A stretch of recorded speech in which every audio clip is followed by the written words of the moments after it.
mean, you love it, you love her, but you hate her all at once. There's so much to learn and it's super overwhelming sometimes. It's definitely a love-hate relationship with architecture school, and there's a lot of lessons that you can learn in architecture school that could be applied honestly to anything in life. Let me know down below what school you guys go to, or even if you're out of school, where did you go to school? Hey guys, it is your girl Nat here. Today I wanted to talk about the 4 things that I learned in architecture school, really applicable to anyone wanting to study architecture, or you graduated architecture and now you're just reminiscing about architecture school. I don't know what you're doing, but hey. These 4 things are things that I picked up over the years in school. Now, if you're new to the channel, you should know I do have a undergraduate bachelor's of science in architecture from Ohio State, and I'm a current master's candidate for architecture at University of Pennsylvania. I've been in school for a really long time, and I've been loving the experience so far. But there's definitely some things that I learned from personal experience, a lot of failures on my end just in architecture school, and I wanted to go over that today. So without further ado, here are the 4 things that I've learned. Number 1, having a process-oriented project instead of solely focusing on the finish line / final product is super important. What do I mean by this? Basically, what I'm trying to say here is that anytime I was so focused on that final product, I just wanted things to be over with. I was over rendering. I was focused on the aesthetics of things, but then I had a very muddy concept. Those were my worst projects. If I really sat down, thought of my concept had a strong process to get to it, and it actually made logical sense instead of me just jumping the gun for that final product, those projects were much more successful. Also, when it comes to just a process-oriented approach to architecture and designing architectural projects with a strong, well thought out and organized process, this tends to take a little bit longer, just FYI. So if you have a certain system in place and established a set of rules for your project to follow, it almost becomes annoying because you can't break your own rules, or maybe you can in a certain place here and there, but it's definitely tricky for sure. Number 2 also deals with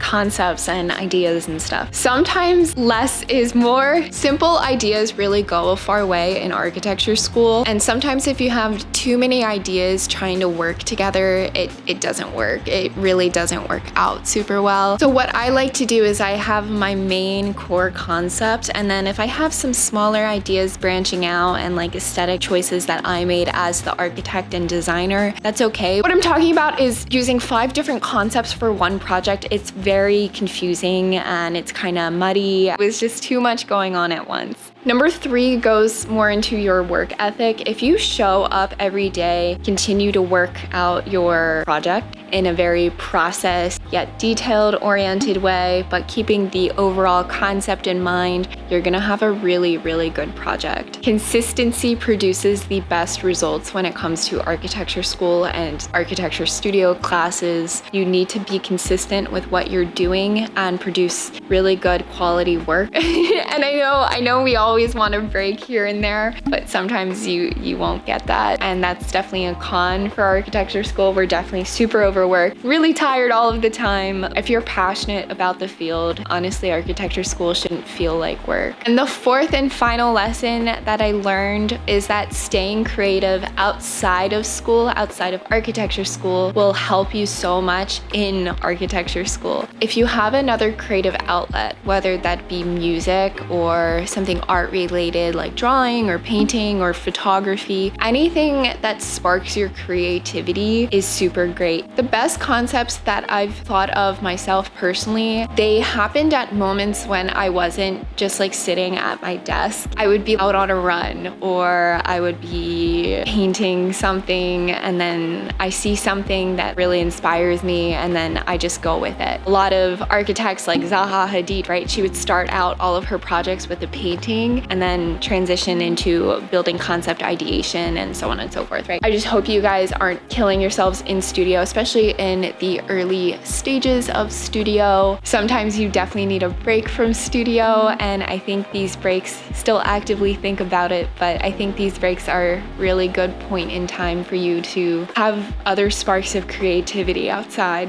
All right, well, that is it for today's video. I'm sorry I've been so spotty about uploading recently. I'm working a lot. I work a couple jobs actually. Trying to maintain the YouTube channel has definitely been a bit of a challenge this summer, but I promise I'll get on a more consistent uploading schedule. I hope to see you guys next time. Love you guys.